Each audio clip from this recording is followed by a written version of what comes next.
Good afternoon. This is the Torah on Parshas Vigash.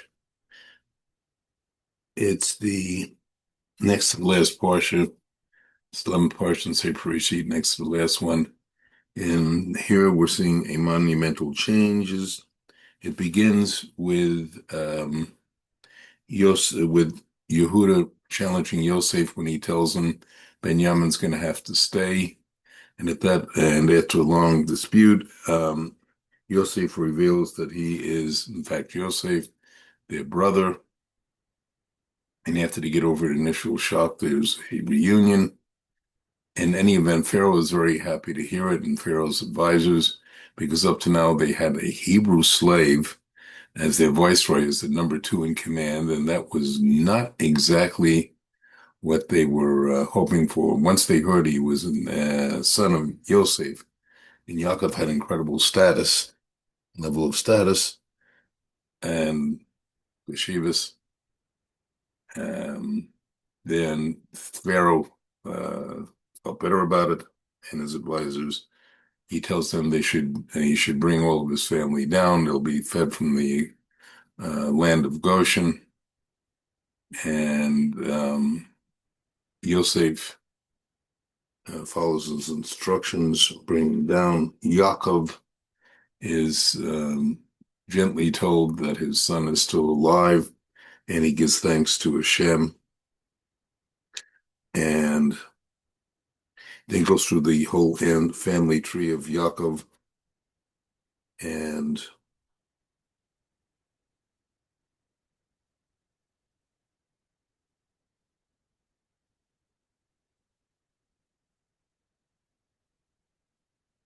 what happens then,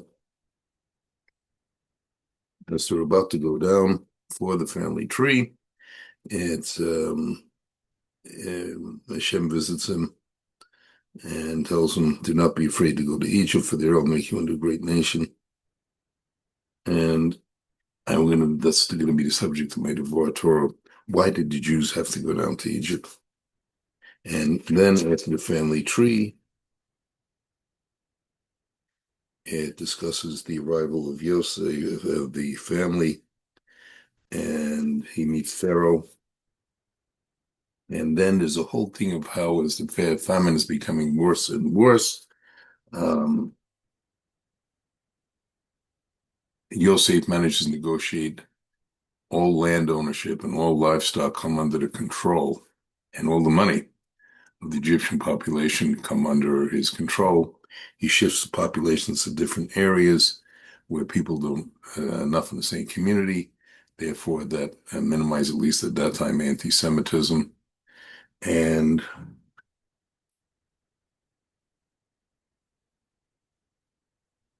that's where the Parsha ends.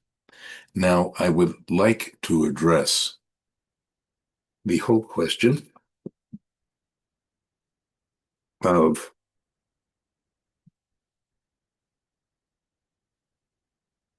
it says,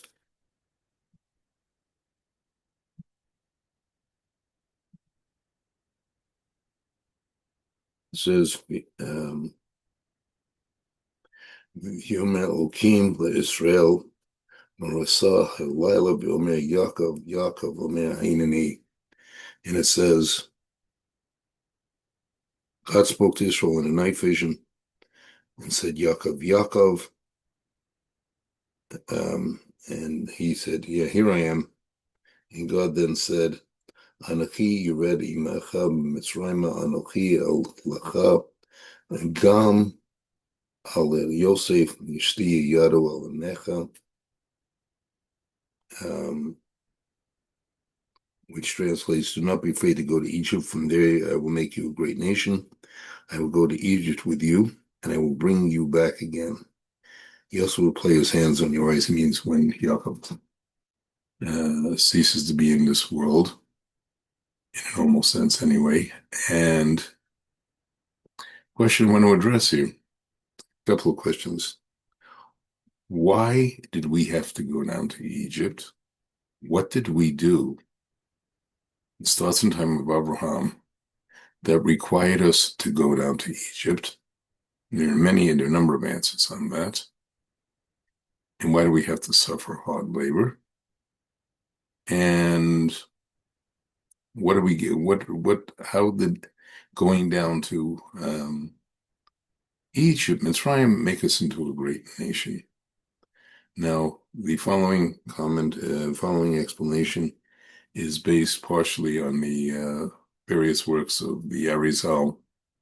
It's also of the Grot of Vilna Gaon, and also the Orach Chaim HaKodesh. And a very interesting question here is, there are a number of answers given. For example, why do we have to do hard labor in Egypt?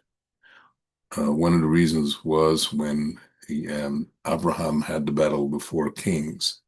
Instead of just going with Eliezer and himself, and could have defeated the four kings because it was miraculous anyway, they were in their armies. He called out 316 of his students, took them away from yeshiva, took them away from learning, and as a punishment for that, because Abraham shouldn't have done that, we had to suffer. One of the reasons we had to suffer hard labor. Second question we have here is other reasons given. Now, the one I want to focus on is, why do we have to go down? Because after the battle of the four kings, the king of Saddam said, "Hey, give me back all the men, and you know what, male population, and I'll give you all the gold and all the valuables." Avram said, "I don't want your valuables. I don't want it." And he didn't say that you benefited me in any way, which he got rewarded. But his major mistake, and this is the reason we had to go down to exile into Egypt, was because Abraham did not keep the men of Sodom and Gomorrah, 5 cities. He kept the boys and raised them to be righteous individuals, took them out of the evil influences, Sodom and Gomorrah, but he didn't take them. Why would that cause the exile to Egypt? And to answer that question, we have to go back a bit. We have to go back to the time of Adam Rishon, the first man. Now, Adam Rishon and Chava had one mitzvah to do, and they would have perfected mankind. That was not from the eat of Eitz Hadassah Tova, knowledge of tree of good and evil. It was 20 minutes before the first Shabbat. If they'd held out another 20 minutes, wouldn't have been a problem. Adam would have had to do one tikkun and would have wiped out all the evil that was there from the previous 974 generations, which is a separate topic in itself. And he didn't do that. So what did that result? And this is the first chance humanity could have been perfected. So what happened? He became short in stature. It didn't mean he shrank physically. He became, instead of a totally spiritual being, he and Chava had physicality. We were thrown out of Gan Eden, and the universe wasn't perfected, which was Hashem's whole goal. By eliminating evil, everything would have been good and everything would have been perfect. So when was the next opportunity to do so? The next opportunity to do so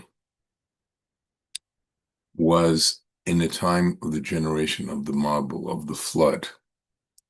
Then, if people have been purified themselves and done tshuva, listened to the message B'Shem sent by Noach, there would have been a receiving of the Torah. I've spoken this in Parashat Noach. There would have been a receiving of the Torah written in oral by Noach, and the whole world would have had it. And probably the redemption also would have been perfection of the world. Now, we still didn't do that. So what happens next? We still didn't do that. So we had to go to the One more chance was given. This is with the people of Sodom and Gomorrah. Now you might ask, wait a minute, these people were evil. These people were supposed to redeem the human race. And you have to understand this on a deeper level. Now, the normal portrayal is they were totally evil, which is what they ultimately became, even though they were given the Garden of Eretz Israel before they were punished and became the area around the Dead Sea. It was magnificent land. They could have welcomed guests. They could have elevated the whole area. And if they had, then the tikkun that Hashem wanted, the perfection of the world, could have come through them. Now, if they had perfected themselves, that would have served for all of mankind, and the world would have been perfected at that time. If that in fact had happened, we wouldn't have needed to be exiled into Egypt. Now, there may have been other reasons we had to go to Egypt, which I'll explain shortly, but we would not have had to go as slaves. We would all stay in the Goshen learning Torah, wouldn't have tried assimilating with the Egyptians. The slavery wouldn't have been needed. So what does this all have to do with Abraham? Avram should have taken the men of Sodom and Gomorrah, because then they would have had the opportunities explained to come under the wings of Shekhinah, come under the proper influence of God. And if they had, they would have been perfected, and it would have done the tikkun that the whole world needed. The world would have been perfected. However, they didn't do that. And therefore, Hashem at that point designated, said, look, we tried the whole world. We tried Sodom and Gomorrah with the people in the Mabul. And the time before that, I should mention, I hinted, the Tower of Babel 10 generations later. Instead of trying to serve Hashem in one common language, they tried building a tower to battle with God. However, they understood that. So Sodom and Gomorrah was the last chance.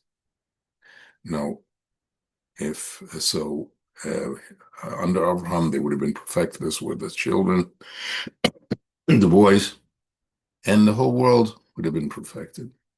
So then Hashem saw one nation had to be the chosen people, had to guide the rest of the world, and the people that were chosen were Jewish people. Now the question is, why was it be possible that the evil people of Sodom and Gomorrah even had the potential? Now you have to understand, they represent the world of Tohu. That was in the spiritual world where things were in absolutes. There was absolute chesed, absolute gevurah, strength. Everything was in absolutes. And when Hashem transmitted that down and was all part of his divine plan, spiritual vessels broke. So it had to be, the remains of those had to be collected, and out of that, the five spiritual worlds were created. And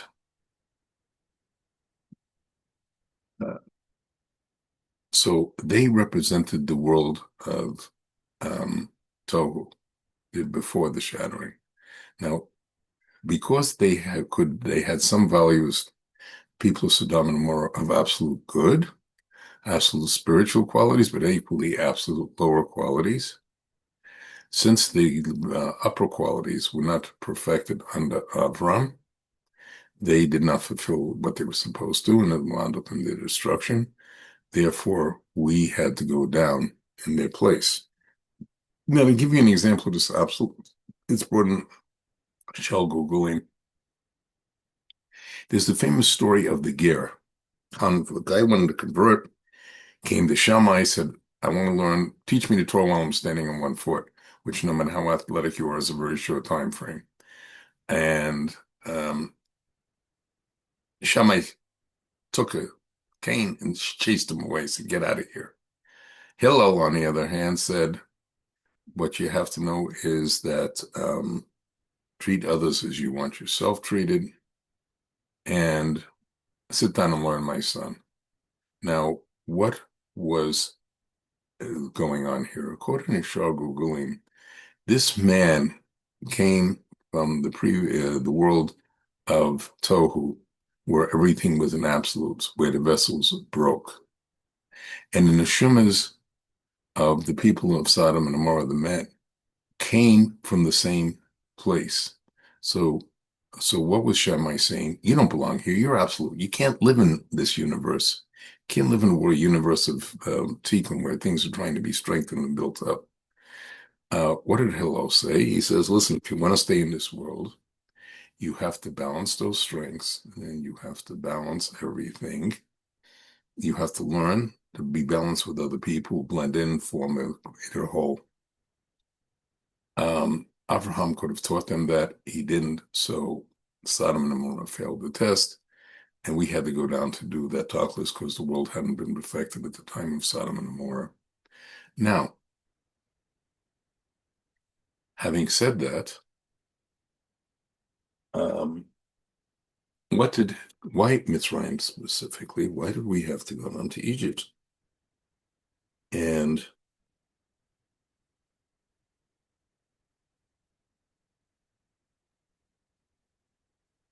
now we weren't sent down alone. The Shekinah, Hashem's presence, was sent down.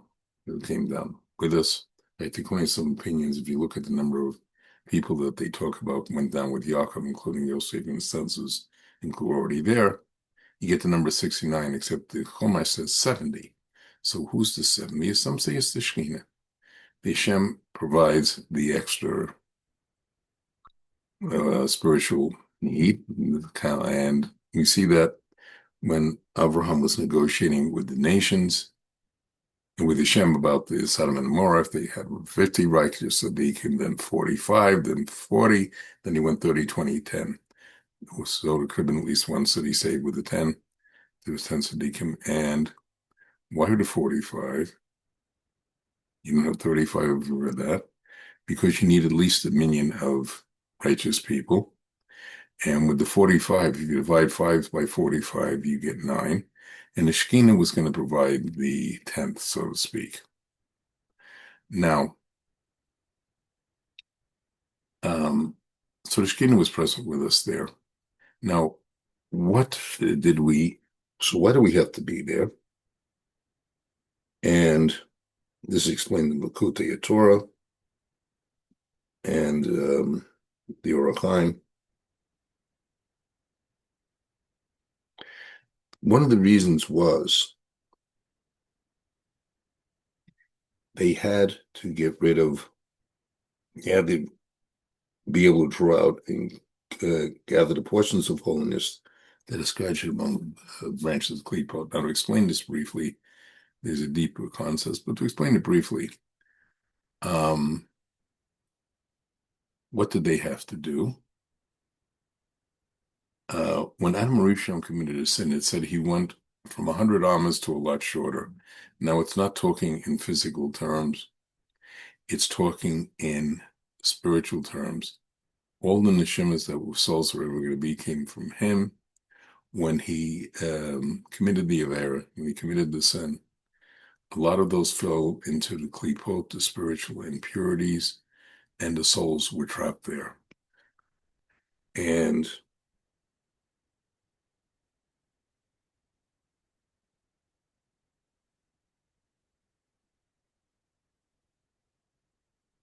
it says later, Moshe says in Deuteronomy, we're a great nation.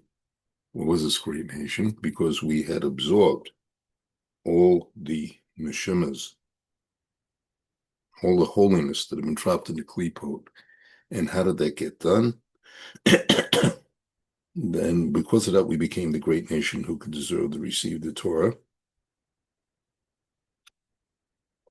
Because only somebody of Yaakov's level could have drawn that. And his descendants, and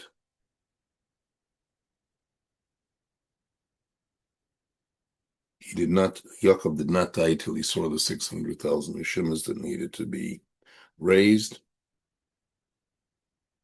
And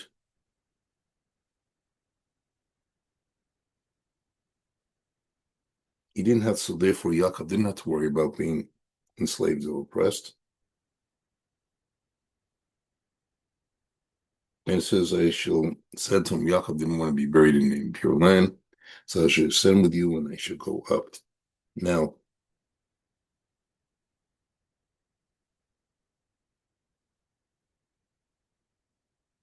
because that was the most powerful place to bring all the sparks, because there was so much incredible impurity. In fact, if we look at it at the time of the 10th plague, I'm going a little ahead here, the 10th plague, and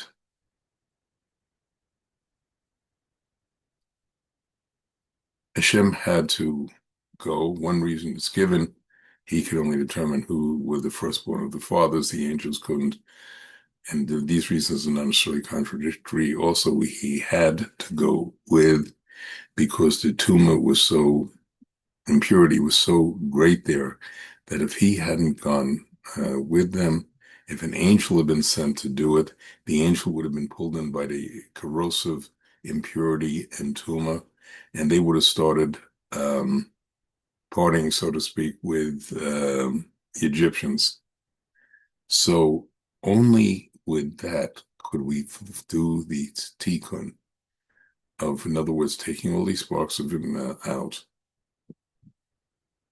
Now, would have all the sparks would have been taken out, were taken out, that allowed us to get to toward Sinai, and from there